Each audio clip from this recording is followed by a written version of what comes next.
Yo, can I with you? What? ACP, did you see this? Look, if it ain't official Dana J, Levi for Kelly, Primadonnanews, I don't even want to see it. Just take the phone. Look, you got some weed? Dang. Gotta get some. All right, hurry up. Diesel and them here, everybody here. We waiting on you. All right.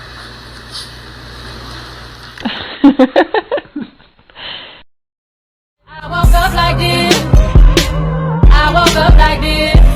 We flawless.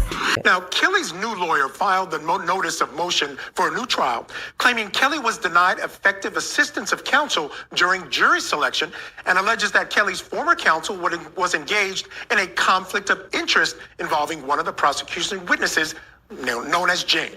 Now, in a subsequent hearing, the court concluded that the lawyer had an attorney-client relationship with Jane while representing Kelly. Kelly had earlier waived the conflict of interest, although the motion alleges this was an unwaivable conflict. Bonjean also argued for a judgment of acquittal, claiming that the government failed to prove the racketeering charge, as well as the other 8 counts in the indictment.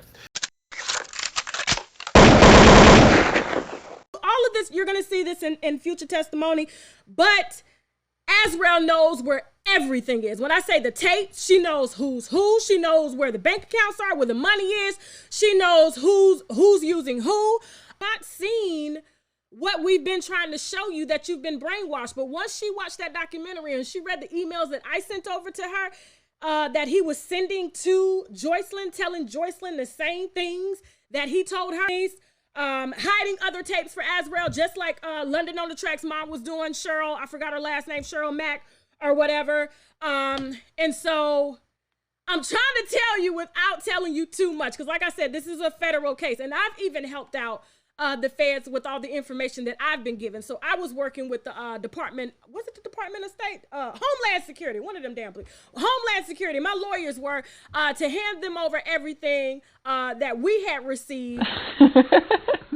Of a black heart and didn't give a fuck about a lot of shit.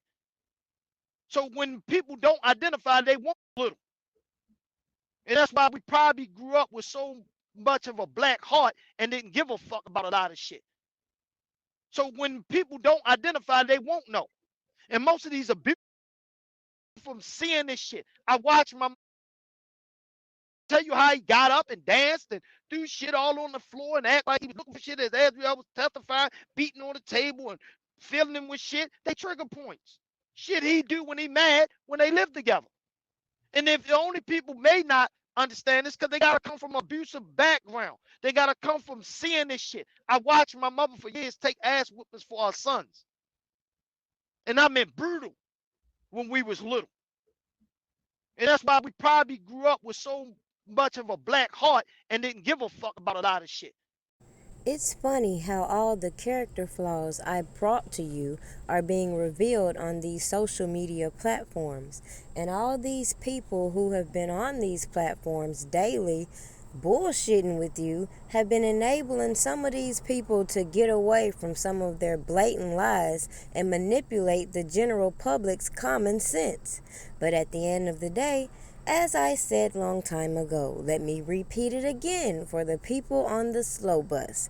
All of this was going to be revealed, and if people had sat back and watched as I did, they wouldn't have aligned themselves in the line of fire and then came to the internet lying and sugarcoating their involvement. Now, how deep they got involved, I wouldn't know, but clearly if you review my content, you will see all these things you see flashing before you happening in real time. And what I said then, which is the same thing I'm saying now, that all of this is what gave me reason to suspect all of these characters coming to social media with these stories.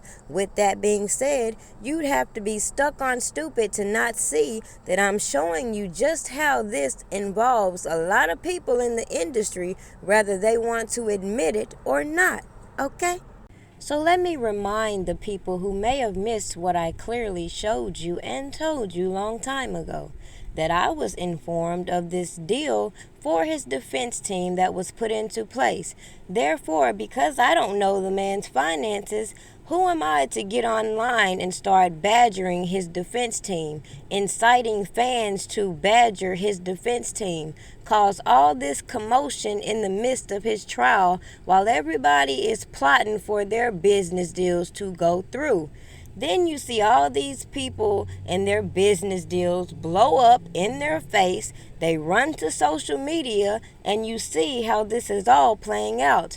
Meanwhile, other people who have people working for them, you see exactly how it played out for them. They shut down the allegations immediately instead of trying to profit and spin certain narratives to the public. Okay?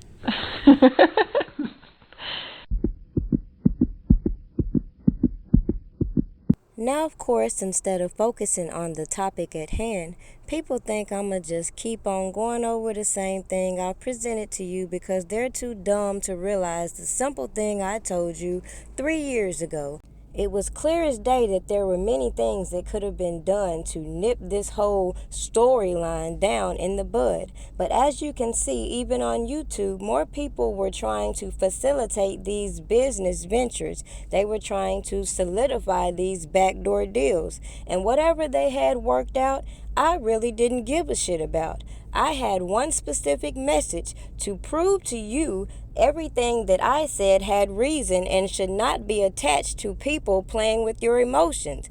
I'm not one of those people you can group with individuals who talk out the side of their neck, say one thing this week and then turn around and reimagine how it went down, when at the end of the day, I gave you the blueprint, I gave you the reasonable doubt, and Chris Brown's situation is the perfect example of how you know when there's a real team behind these celebrities instead of opportunistic clout chasers trying to sell out the golden goose for the highest bidder. Okay? Let it sink in. Development, if you recall, there was an allegation made by a woman in the Miami area that Chris Brown raped her a couple of years ago. Well, there are new texts that came out that not only Chris Brown has circulated, but the police department in Miami Beach has these texts as well. And the lawyer for the woman now has these texts and has essentially fired her client for deceiving her. Right. Remember, this is the anonymous accuser who also sued Chris for $20 million.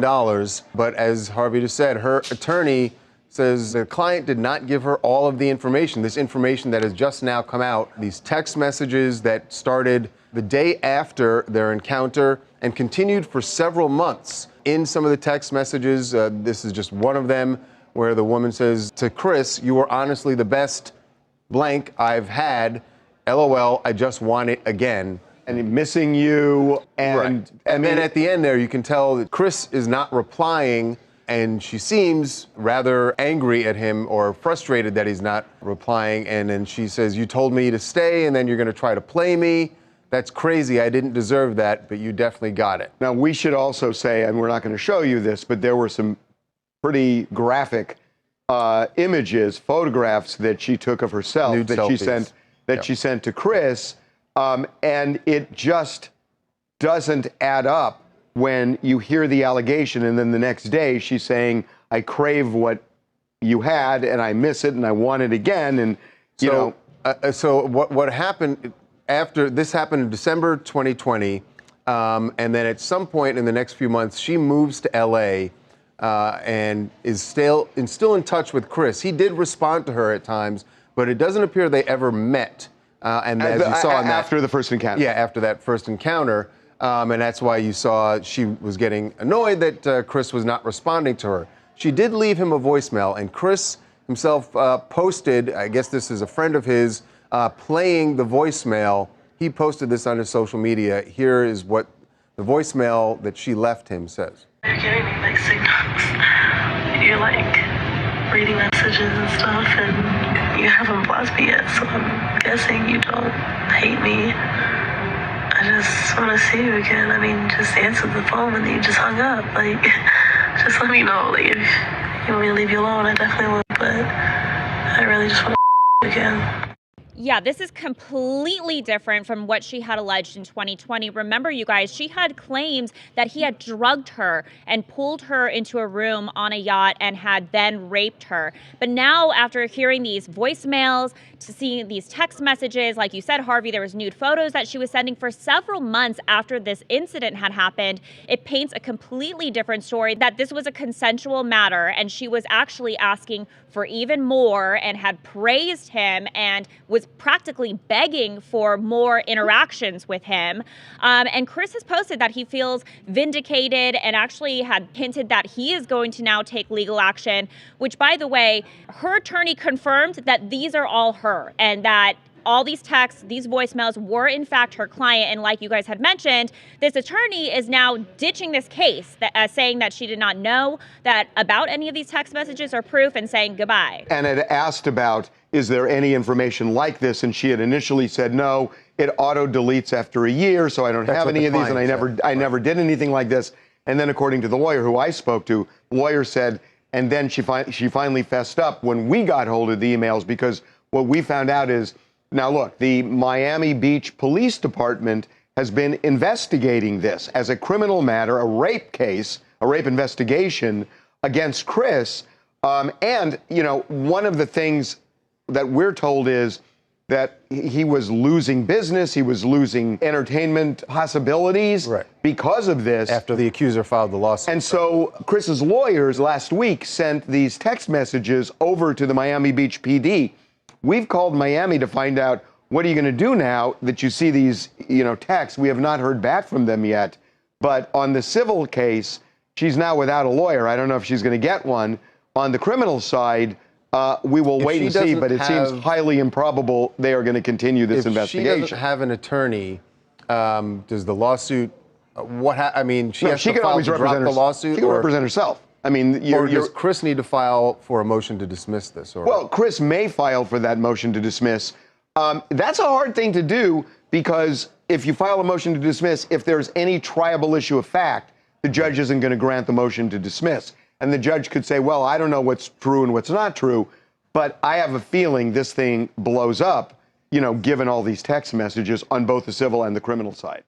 Listen, bro, the call, look, bro, the man dealt with R. Kelly in my living room, bro. The man dealt with R. Kelly in my kitchen. We dealt with Don Russell in my kitchen, bro. And charging him with $700 from a pop. He would get you up on the ride. He been using around for fucking longer.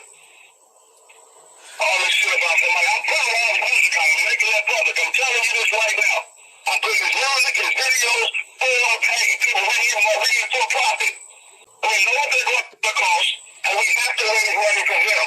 The platform that I'm putting them out on, and they show how much money is coming in, and then they show the money being donated to this firm to represent his case.